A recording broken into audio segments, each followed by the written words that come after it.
Lemon use कर रहा हूँ। यकीन करें कि सादा पानी मैंने तकरीबन पीना छोड़ दिया है।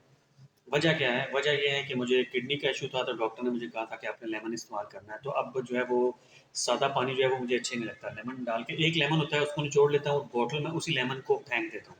किडनी पर भी जो है वो बहुत अच्छा असर पड़ रहा है। जो भी स्टोन वगैरह थे वो निकलवाए थे, दोबारा नहीं हुए। इसके अलावा सबसे मज़ेदार आपको चीज़ बताऊँ, वज़न भी कंट्रोल हो गया है।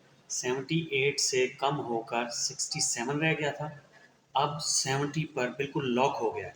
आहिस्ता आहिस्ता जब से ये टैंग आ गया है या नींबू पानी बना बनाया आ गया है, हम लोगों ने लेमन पीना छोड़ दिया।